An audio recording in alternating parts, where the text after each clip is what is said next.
welcome back to Life Lanes, the brotherly podcast where we explore stories from people from all walks of life. We're your hosts, Dom and Justin Mazza. On today's episode, we have the very famous David Milo. David is an amateur photographer. He's also pretty good at DIY projects, so we get into all of that. And then he also founded a really cool networking group that, he'll be able to discuss a little bit more in detail with you guys. Today's episode is sponsored by SeatGeek. Use Skipper's View for 20% off for all your sporting event needs. Welcome, Dave. Oh, Dom, Justin, thanks for having me. How you doing today? We're doing great. We started off a second cup of coffee in, and we're looking bright for the rest of the day. It's 11 o'clock. I think the second cup is fine. Do you go 3?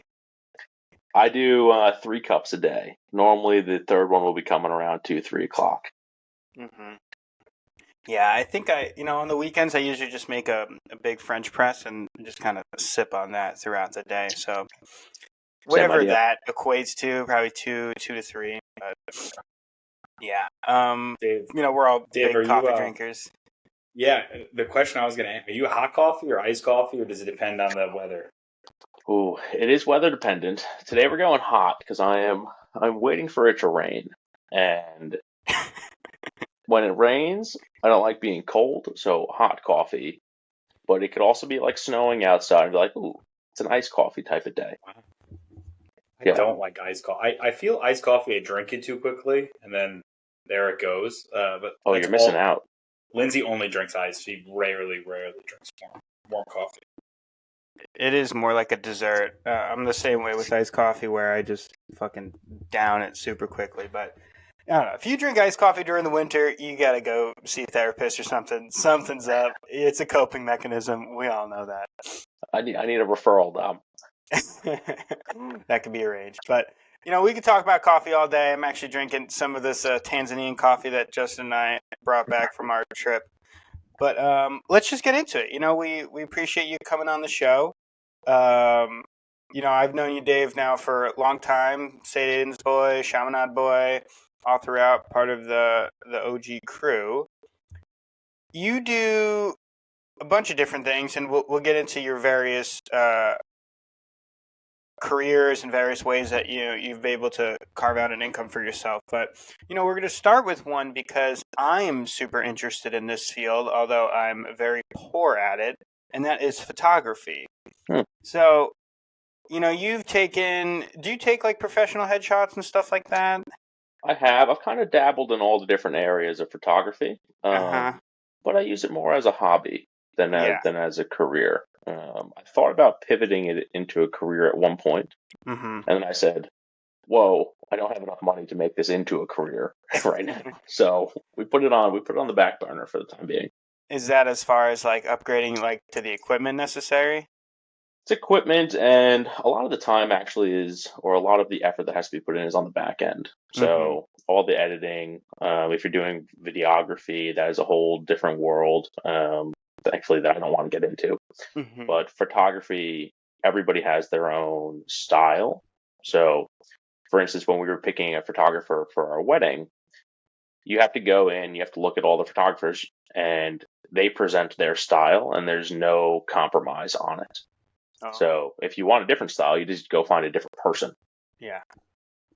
I kind of respect that of them. It's like they have their integrity and like they want to put out the best product that they're able to put out. And it's like, you asking a chef to like make changes to their dish where it's like, oh, well, then now it's not going to be the dish that I envisioned. But we had a bunch of people when I was graduating, really try to sell their talents as far as headshots and graduation photos, but I mean, you can make like a good amount of money, right? Doesn't Lindsay do some type of photography gig? Yeah, she has what she considers an outdated camera. I didn't realize like how quickly like the equipment can change year over year, and I always knew kind of how expensive, but like with Dom and I, Dom, remember like just the rectangle, I don't know, whatever they were, like $100 cameras, $200. The digital ones, with digital cameras are like just coming up before Cyber shot. Yeah, like in between the flip phone to iPhone, because no one had cameras. So I'm always thinking about, oh, these things cost like $200, and she's got a couple $1,000 camera. She's done so LA Kick. We have photographers for all of our leagues, and it pays pretty well. But I guess you need certain lenses that work for action shots versus still. So like that's another thing. And then dark versus light. Some leagues have are in the evening light, some are indoors, some are outdoors. So I could see the challenge behind it. Yeah, there's I have more lenses that I would like to admit, and I don't use all of them. But there is also a really, really good secondary market for photography equipment, right? So if I'm either upgrading a camera or upgrading a piece of equipment, I'll go sell my pre-existing equipment. One, because I live in New York and I can't stockpile photography equipment in my apartment. My wife would kill me. And then the other part of it is that you use that to fund, obviously, your other pieces of equipment.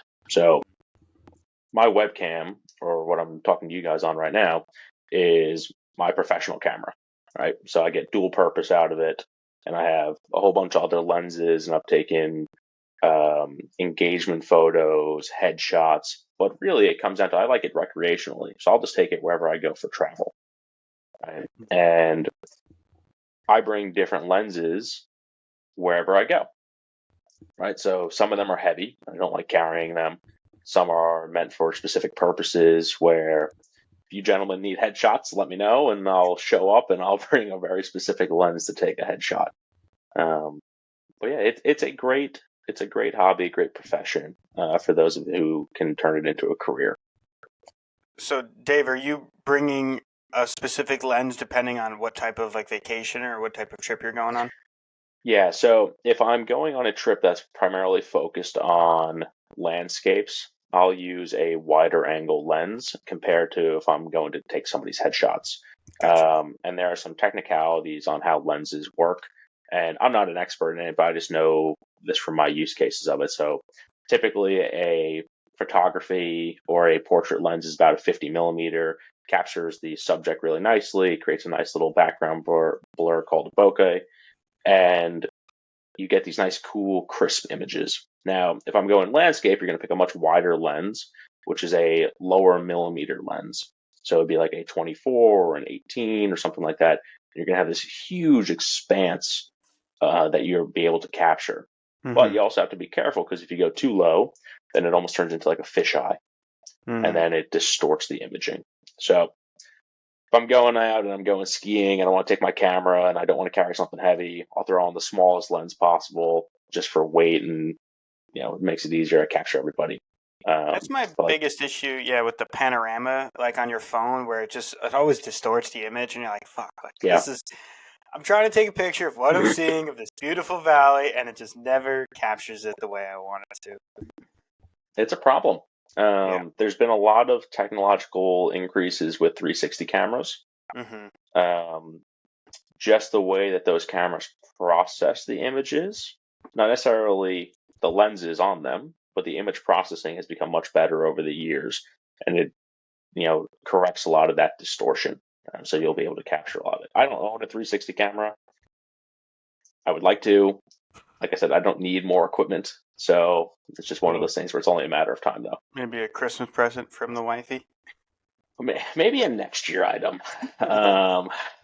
Yeah, I really don't need it right now. Like I have a drone. I love drone photography. I'd probably say that's my favorite. Drone photography. Drone photography is definitely my favorite. You get unbelievable perspective in the photos that you're taking. Even 10 feet higher than how we normally see life is a big difference. Right. So yeah, I remember when I was doing my moving company, we were like showcasing this really nice house on the North Shore, 18 bedroom, like a huge mansion, and they hired us to just move furniture around to take photos.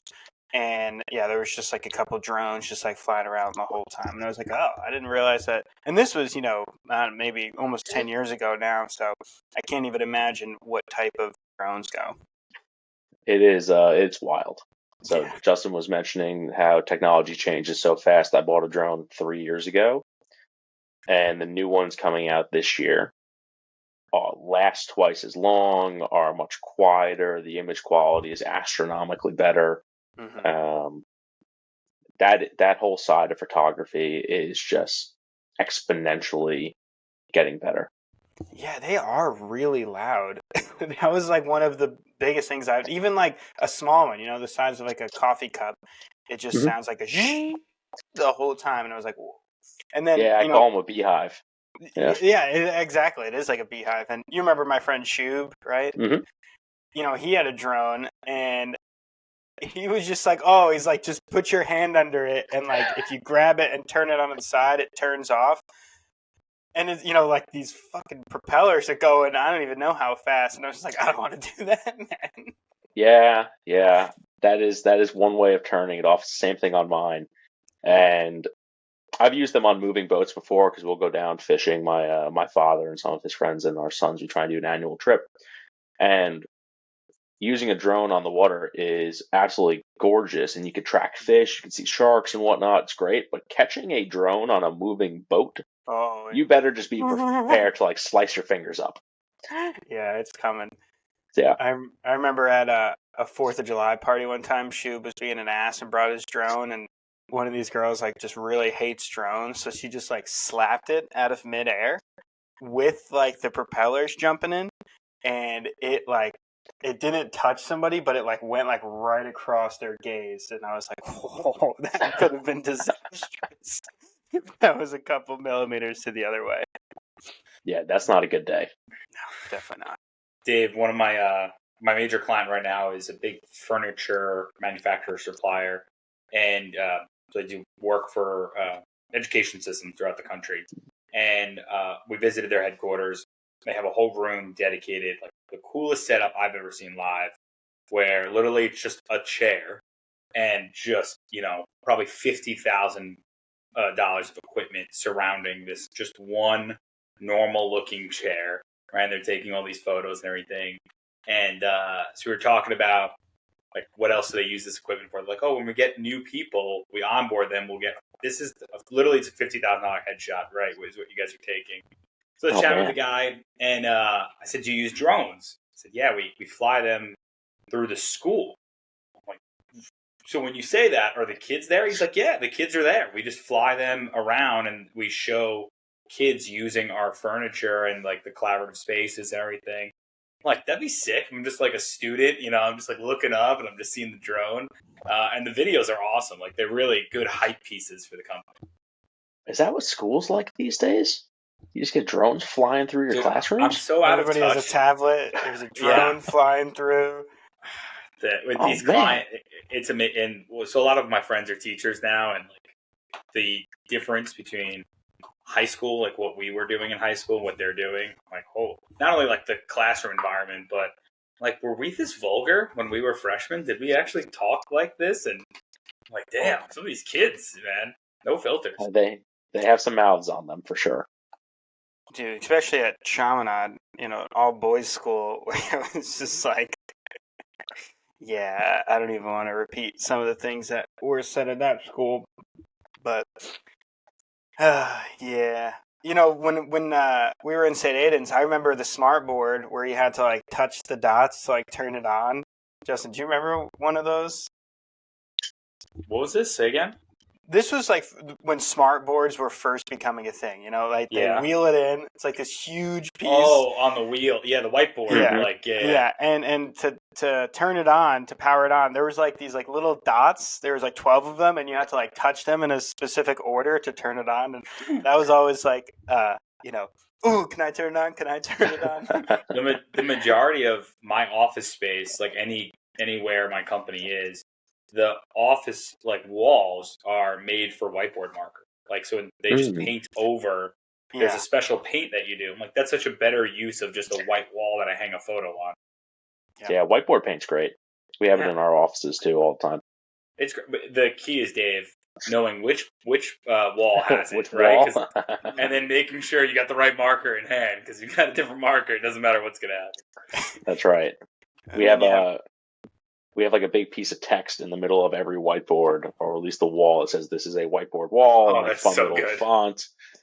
Yeah, and everything else is do not write. Smart. I like it. Yeah. That's good. You know, at my gym, we have like this big whiteboard where everybody like records their scores for the workout and they'll like write the workouts. But now they've moved all that to an app, so they're no longer writing anything up. But it's like this, huge whiteboard now. So everyone's like brainstorming, like, oh, what should we put on the whiteboard? What should we put on the whiteboard? And we haven't decided on anything yet. I said like motivational quotes, that would be good, or some pictures of Arnold Schwarzenegger or something. Keep it So classy. I was at a karaoke bar last night on the Lower East Side for my friend's Nice. birthday, right? And I Lovely. was in the bathroom, and in the bathroom there's a little plaque, right? And normally bathrooms in the Lower East Side are covered in graffiti, right? This bathroom, brand new, looks really nice. Little plaque. It says, "Dear all artists, it takes a lot of effort to clean graffiti off walls. Very expensive, right?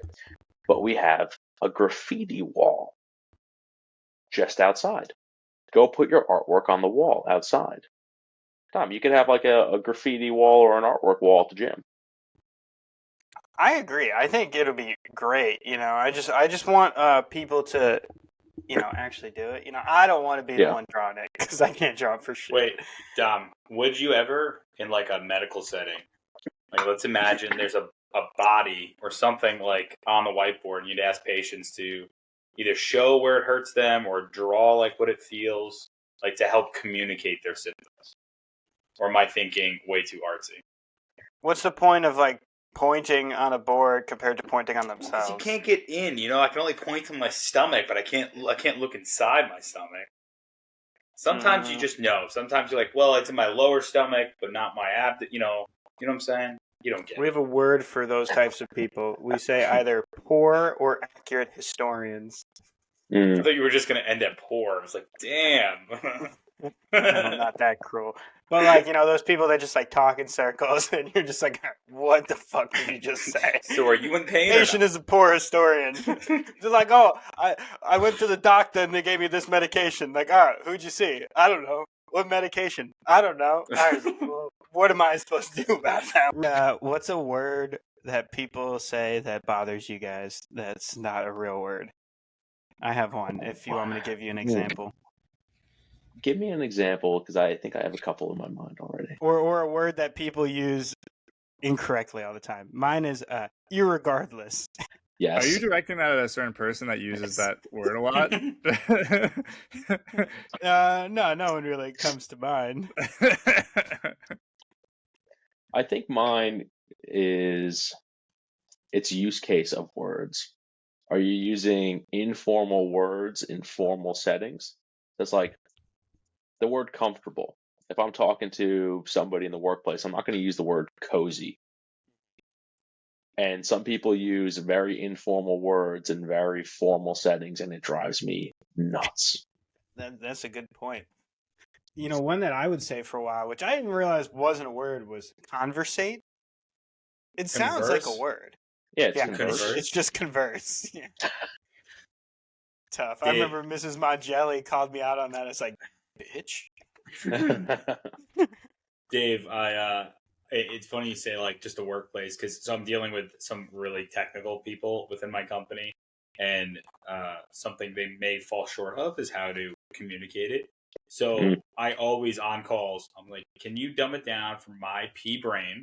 So if I can understand it, then we communicate it. Because I think that's another thing in the workplace where some people are just super smart, but they don't know how to either bring it to a higher level where everyone can understand it, or communicate the technicalities or the details of it. So again, like if I'm not in your space, how do I understand your terminology, right? Absolutely. I see it every day, but that's why we're employed. Yeah, this is true. Right? I have job security. Time to be us. Yeah. I also deal with a lot of technical individuals. So, and we might get into this a little bit later, but I do a lot of analytics and reporting as part of my career. And analytical people and individuals who are working in dashboards and reporting may not have the best personable skills. So translating that into, we call them product areas, but essentially they're leaders, and say, I need to know this information tell me how you're getting it out of the data. And that chain of communication, it takes a lot of interpretation. Mm-hmm. Yeah, that is a good way to phrase it. Interpretation. It's like you have two different, you have two people that speak different languages, and you're the interpreter. Well, Yeah. And if you can do that, you'll have a job in the industry for sure. Yeah, you just be the conduit. Like when we interview our new college grad hires, we had 500 people join just consulting this summer, and I was talking to my future mother-in-law because she does career counseling, career coaching, everything. It's like, so why do you hire these kids? So they do two things. If they do two things well, I could teach them everything else.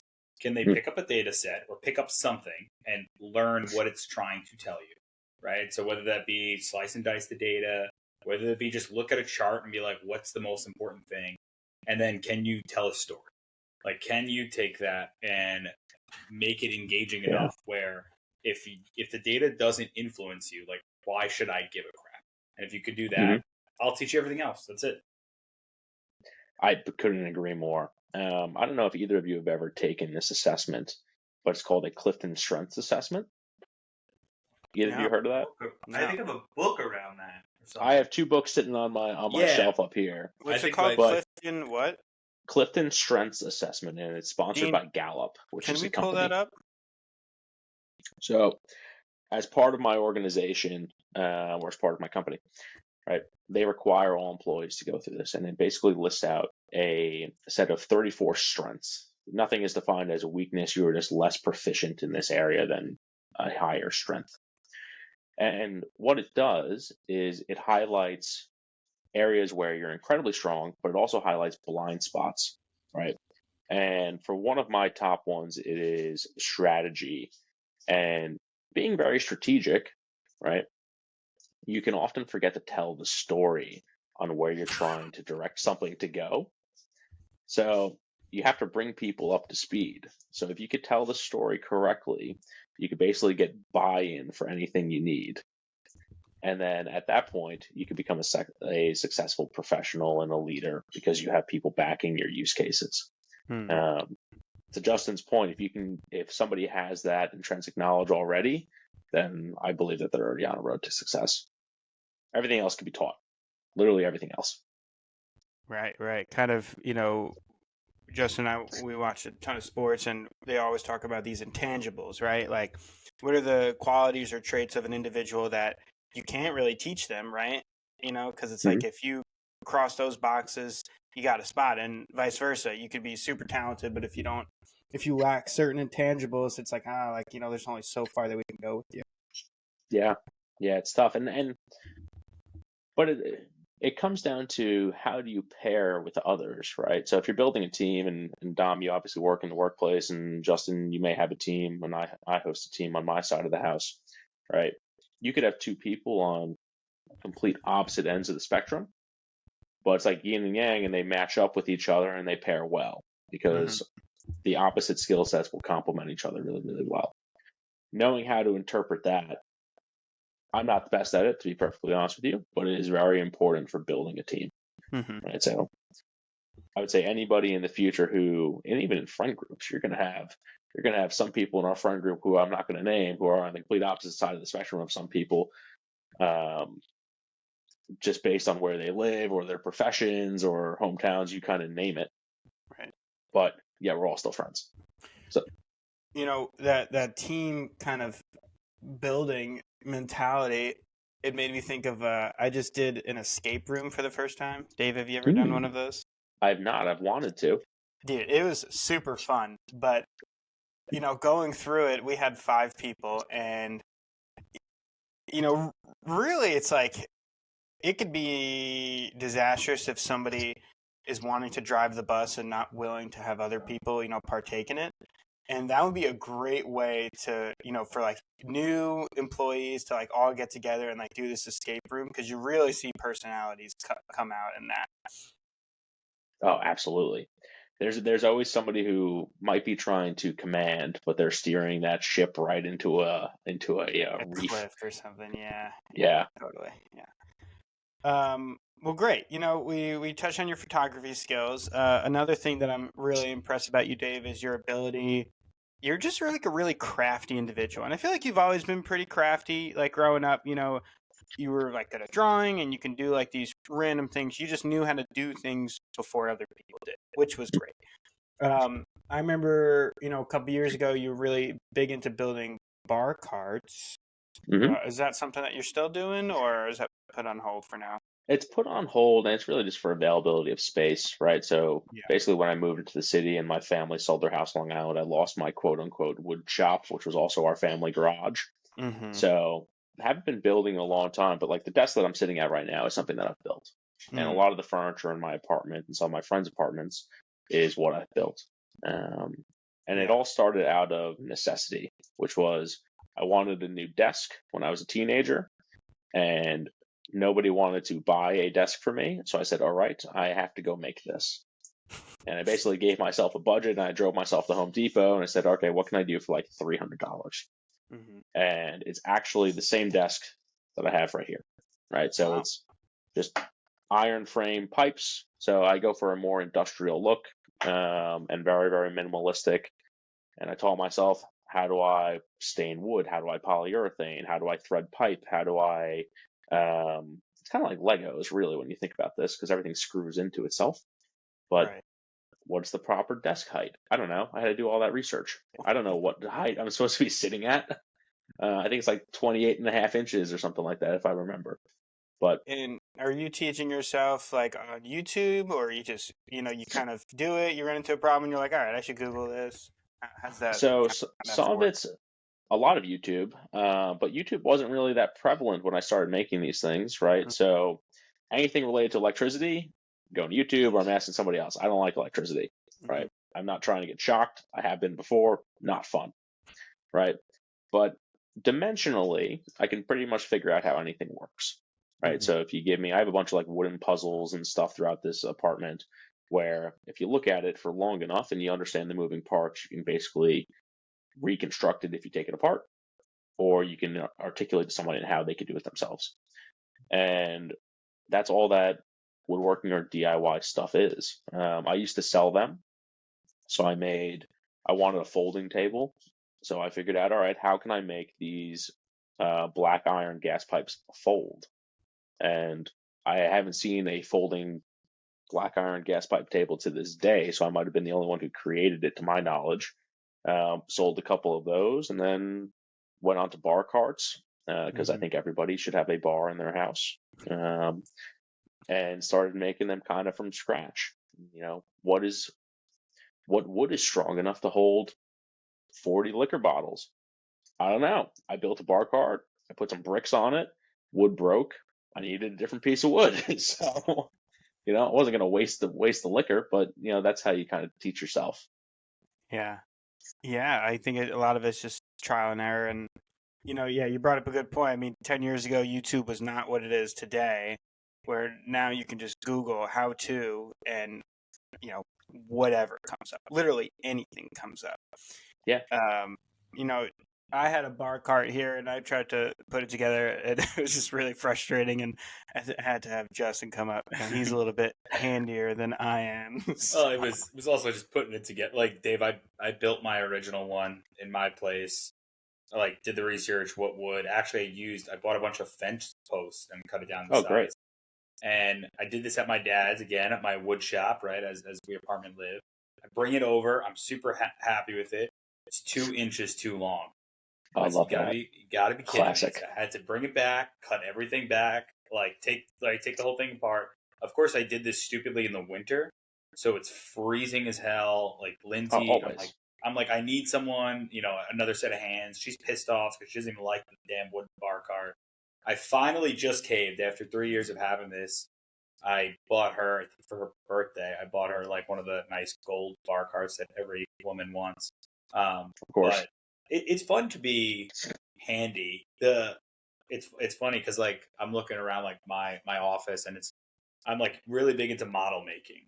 I'll get something that I want to paint myself, that I want to put together, and what I like about it, it's something I can come back to on a consistent basis. Even I did this wooden globe which was really cool. And it's like a puzzle. I'm trying to pull it off the side without breaking it.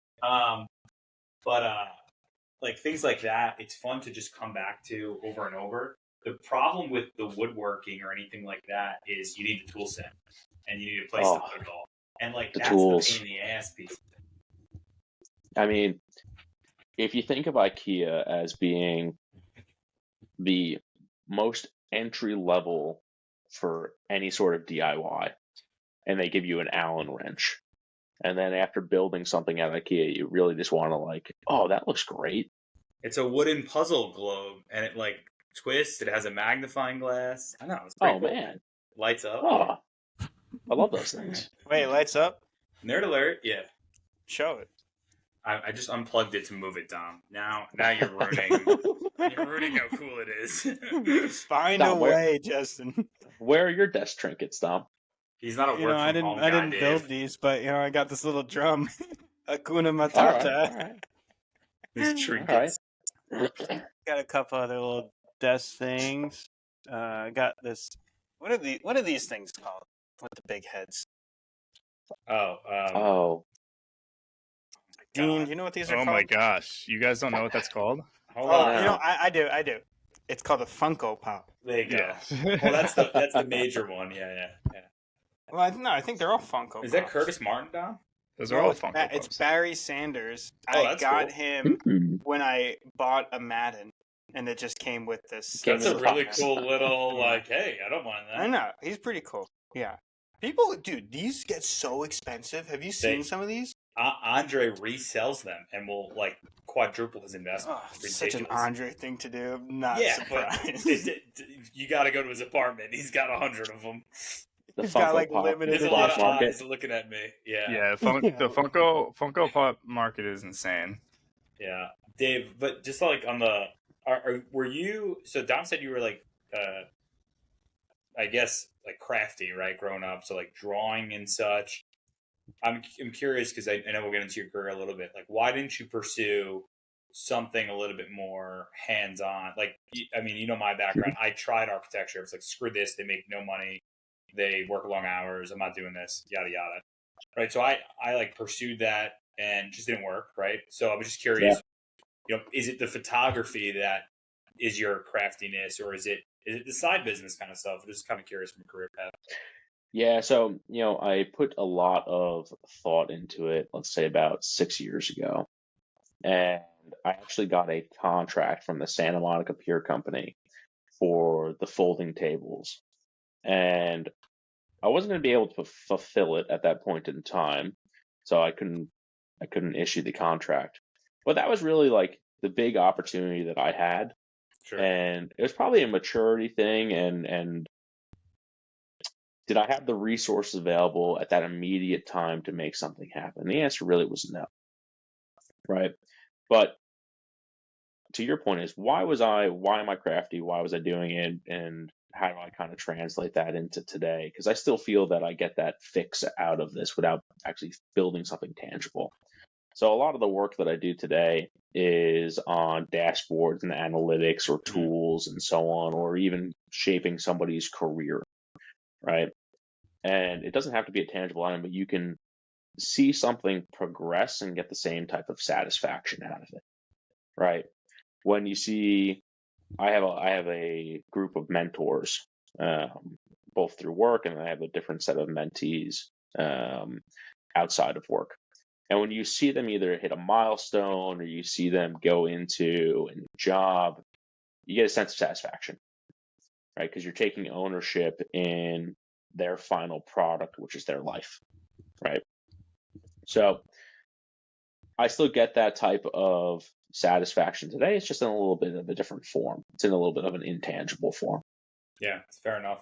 Yeah, I think like I talked to a couple creative people, I guess, who went for, let's call it like photography majors or different art majors. And it seems like, at least in our generation, a lot of folks are either using that as like a secondary, right? Like, let's say you go and major in photography. I know a lot of people with an arts degree that went into now that maybe they're a recruiter full time for a company, kind of pays the bills a little bit more. and then they use that as a passion and do have a side business such like that. I think there's a lot of opportunity with kind of the gig economy that we're in now and the different positions that you can do it. Like to your point, that's got to be pretty cool though, man, to receive a purchase order, be like, wow, like if I wanted to go do this, here's my opportunity. Yeah. But that's got to feel really rewarding. It was for I remember the order to this day. It was for 120 tables. Jeez. And I was just like, I don't have the infrastructure in place to issue 120 tables. And at that point in time, there's a lot of implications with fulfilling an order of that magnitude to also not just like a personal order or somebody on Etsy. This is, you have to put your products through a whole bunch of different testing. You have to go through safety regulations. What if your product lights on fire?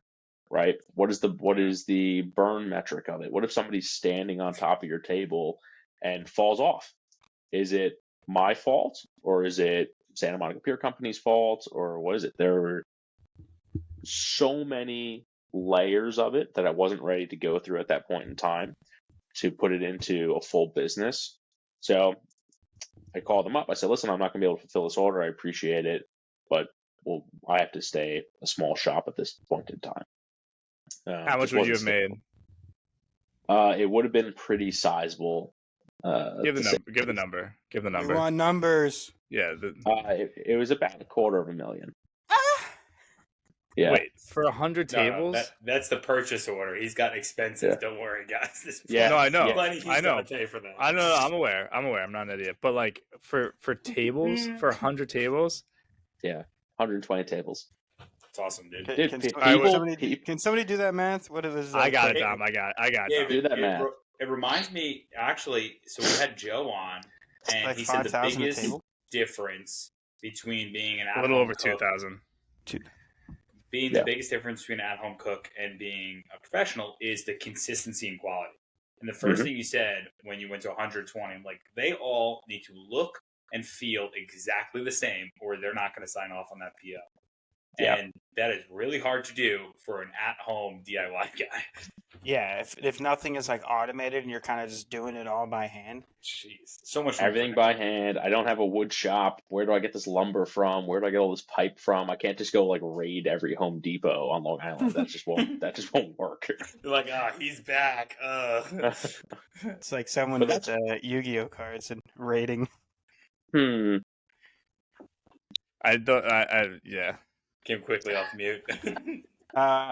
Yeah. So Dave, we've jumped around quite a bit today, and you're just such a renaissance man. You really are, and I mean that. You're able to pick things up pretty quickly, and there's always a resource out there that you can find where you're like, oh, I don't know how to do this. I'm gonna go look it up. And I like that about you. Thank you. Let's switch it up a little bit to a little bit more career-oriented. You mentioned that there's this networking group that you've either founded or that you're a part of. Can you go into that a little bit more? Networking and mentorship is something that's come up on this podcast a lot, and we want to keep that trend going. Yeah, absolutely. So I'll give you the brief history of it, and then I'll talk about kind of current day. Right. So about 8 years ago, I started a networking group called Next Generation Industry Leaders, and the impetus behind it was I was lucky enough to grow up under the tutelage of my father, and he owns his own business. So I got to meet all of his industry friends. I knew all of their children. I knew what everybody did. Right. And it came to my attention one day when I was at a golf outing, and one of his friends brought one of their children. And I was going around like, do you know this person? Do you know this person? Do you know that person? And like, I knew everyone. I had grown up with them for years. My father used to pull me out of school at St. Aidan's and say, no, we're taking off on Monday. We're going golfing because we got a golf outing. Right. And when the person didn't know who these people were, and this is, like I said, only 8 years ago, I was like, we're just starting our careers. We need to know these people. Right. So how about I put everybody together? So the first meeting and the event that we had was only about 40 people. And it was all parents and their children. And it was either children looking to get into the industry or just children who were working in New York City. And we introduced everybody and we said, all right, listen, this is not for the parents. The parents already know each other. They're all good friends. This is for us, right? So let's start hanging out. Let's talk more. Let's grow our relationships from the beginning. And then from that point forward, we've hosted, I think, 10 events, so about one a year. And I'm not capping. We do some like small happy hours, but our events are about 175 people per event. And, it's a sizable investment to go in and put this all together. And we have to go to venues and so on. So we have a small company running behind it. But the purpose of it is to keep those networks alive and say, hey, I want to introduce you to somebody else that you should know, right? And here's why you should know them. Now, there's no business being done at the events. That's like rule number one. And say, if you want to do business, you schedule that on your own. I am only here to facilitate connections. Have a good time, hang out. Part of it is for me, right? So if I can get all 175 people in a room that I need to speak to in one night, great. Now, if somebody within that, right, goes in and say, oh, well, I met one person tonight that's really important to me. That's all the value that they need to come back again. So we're going to host another event actually coming up in May or June of 2024. And a lot of people will say, can I bring somebody? And I said, okay, why do you want to bring them? Right? Because I go through the list for every single event and I curate it. I say, what's going on in the industry right now? Who needs to meet who? Why do they need to meet each other? So if you want to bring somebody in, it's not that it's private per se, but I want to make it valuable to the other people in the room. And not just saying I want to introduce my friend to one person, or I want to introduce my friend to you, because I could do that at a bar. I could go meet them for lunch or whatever it is. And with that mentality that we've been able to facilitate over the last couple of years, people have found it incredibly valuable, right? People have gotten jobs out of it. We've taken students in their senior years and we've got them placed immediately. No questions asked. They say, you're going to come work here. I like you. You're a good person, and we're going to put you in there. Or I've had people change jobs, I've had people join my team. So part of it is like having a running bench for my future team as well. And it's a great opportunity for anybody who attends, in my mind. Dave, how's it structured for the attendees? Like, so are they paying a fee per event? Are they paying an annual fee? What does that look like? We're at a fee per event right now. To be honest with you, if we were a little bit more organized as a company, and we could forecast some of our events further out, it would be an annual fee. But a fee per event right now works perfectly. So just, in our industry, there's like CoreNet. And CoreNet is a massive global real estate organization, covers everything. We are a speck on the spectrum of something that size. This is New York specific industry and future leaders that we want to curate conversations with. So come if you want. And if you can't make it, no worries. Stay in touch, and we'll try and get you at the next one. And we don't have panels right now. We've had people make some short speeches at the events, but it really is come in and just relax and network. Right? We're not trying to do too much. And when people are comfortable in the environment that they're in, they have a tendency to really, really excel. This is an interesting idea, Dave, and it's making my head spin a little bit, where it'd be great if I could organize something like that in Vermont. And we can discuss this a little bit more outside of the podcast, but what kind of event space are you using for these events? So we have our informal and our formal ones, and the informal ones are easy. That's just like a happy hour at a bar, and we'll call a place up, and that's like 40 people. Whoever wants to come, it's a pay your own way. So if you want to have a drink, you can have a drink, and they're free admission. You pay your bar tab at the end of the night. So whatever you want to do. The other ones are a little bit more complicated, and we go in, we'll call venues, we'll try and find unique venues that represent the uniqueness of the organization. So actually the venue that I got married at, which is the Union League Club in New York City, I host events there. We host them at some other private clubs throughout Manhattan. And a lot of it, honestly, is due to cost, right? So oddly enough, the cheapest places in Manhattan are private institutions. And a private institution, a lot of the members of our networking events belong to them as part of building their own networks. And either they'll offer up space, or we'll call upon them and say, hey, do you mind hosting this? You could be the host of the event. We'd love to honor you in that type of fashion, but we actually just need a place to have the event. And obviously we'll pay for the event space and we'll pay the bar tab and you name it, but that's kind of how we structure them. Doesn't have to be at a ballroom or at a private club. Just need to be somewhere where everybody can communicate. It's like you could go to a park, and it'd be easy enough. Right. Yeah, we've tried this. So LA Kick, right? Very different, Dave. I mean, you know about the organization, but like we've tried to do the professional setting networking event, never stuck because I think people join a sports club probably just to play sports, and then organically you'll just connect with people, which is fine. And then I'm also a big member of American Heart Association on Long Island. And something we've been trying to do a lot more is our young professional networking event. We probably have like 30 or 40 people. Challenges, scheduling. The challenge is also, like Don, when you said something about Vermont, my first thought that Dave not has it easier, but Dave, you know, New York City is a plethora of people in a more condensed area. Long Island, our biggest issue, like they're scheduling things at Great South Bay on a Wednesday. Like I'm not driving over an hour to go have 2 beers to drive an hour back, right? Like because it's such a widespread geographical location. So, you know, when you have 8 million people stuck on an island like Manhattan, you could have an opportunity to grow this thing, which is cool. So it's cool that you guys have that opportunity to do so.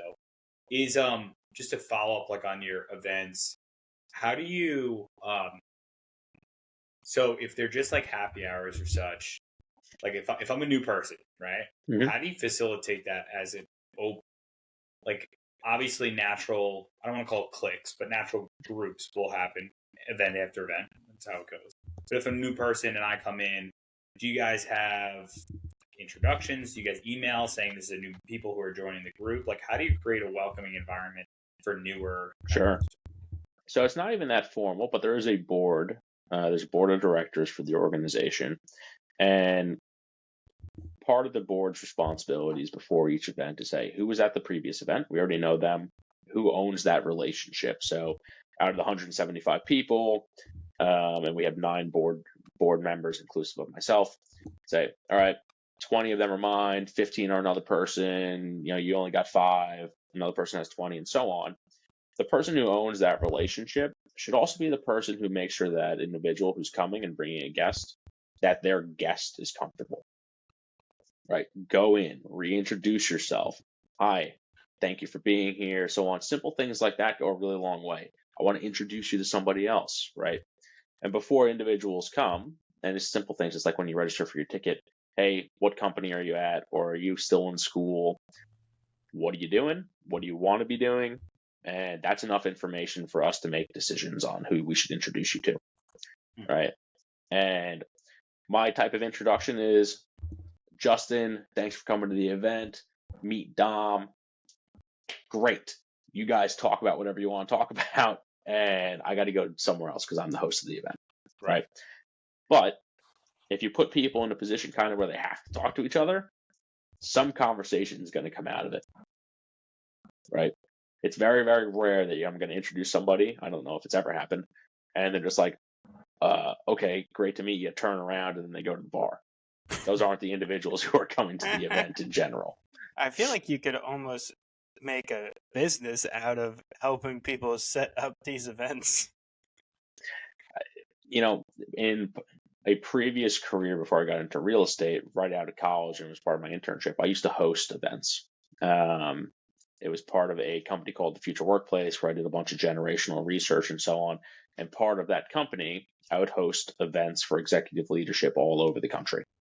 So we had, and it was primarily for HR and primarily so it was HR, L&D, and heads of real estate. And the company focused on how individuals interact with the workplace and how different generations interact with the workplace and their management.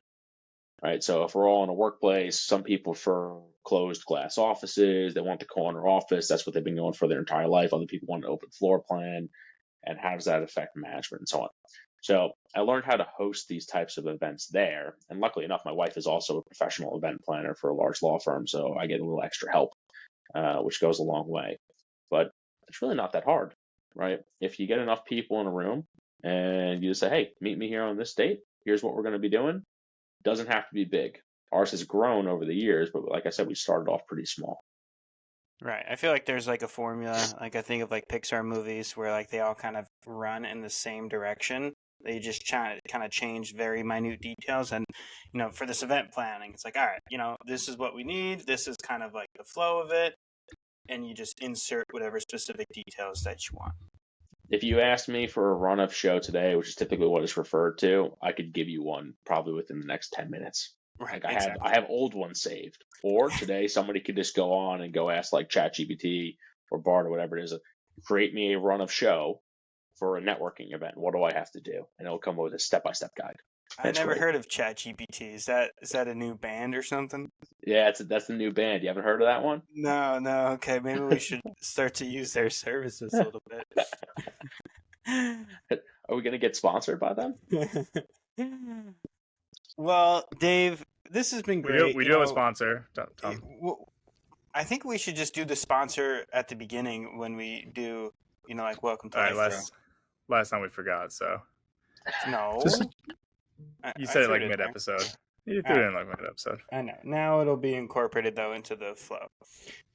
But we're wrapping up here. Dave, we really appreciate you having on. I just want to end on a quick holiday note. Christmas is around the corner. Did you get all your holiday shopping in? I did. Did it all in November. I am not surprised. Same. Well, now it's so easy. You just go on Amazon, for Black Friday or Cyber Monday, and it's not even a specific day anymore. It's like the whole month of November is Cyber Monday. So you just buy a bunch of shit. I feel like with me, I forget if I bought something or not. And, because what I do is I just buy it, I get it shipped to my dad's house, so all throughout the November, December, he's just getting these random packages. And then all of a sudden I bought like $300 for someone worth of just like random gifts. I was like, oh, damn, I should probably dial it back a bit. Nah, it's okay. It's all right. Exactly. That's it's a fine. good problem to have. Yeah. But I'm all set. I wrapped them all up. They're underneath. We have a tree in the living room. They're there, and then we'll bring them to the respective homes that they need to go to. Yeah. Are you guys going to your parents' apartment for Christmas? Going to my parents' place. We're actually doing that. Here's the holiday schedule. Let me run it out for you. Let's hear it. 22nd, my parents. 23rd, Long Island. Might see you.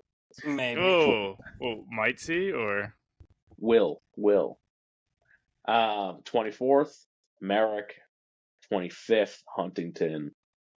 And then I hope that's it. That is quite a banger. Yeah. I was a little upset my white elephant got denied. Tyler, you had to go and pitch this stupid Secret Santa that you guys are doing. So I didn't pitch a Secret Santa actually. Who did? I think that might have been that was Pat. Well, it doesn't make sense to do a Secret Santa with people all across the country. That's kind of dumb in my eyes. The poor guy. He gets like scraps. He gets like hand-me-downs for Christmas his entire life. He just wants to live. He wants to be a kid again. Yeah. Pat reminds me of a Weasley in that family. Tom, you should have joined. It's a great. I mean, I'm very Dave. I don't know who you have, but it's a fun little. Here. I wanted to do the white elephant because it's better in person to do these gift exchanging. Well, yeah, everyone but Pat would give their Secret Santa gift in person. No, how many people you have doing it? Yeah, it's different. It's just one-on-one. Have you ever done a white elephant? Justin, have you done a white elephant? They're the worst. What do you mean they're the worst? Oh. The what where you buy a gift and then you trade around and there's a max trade?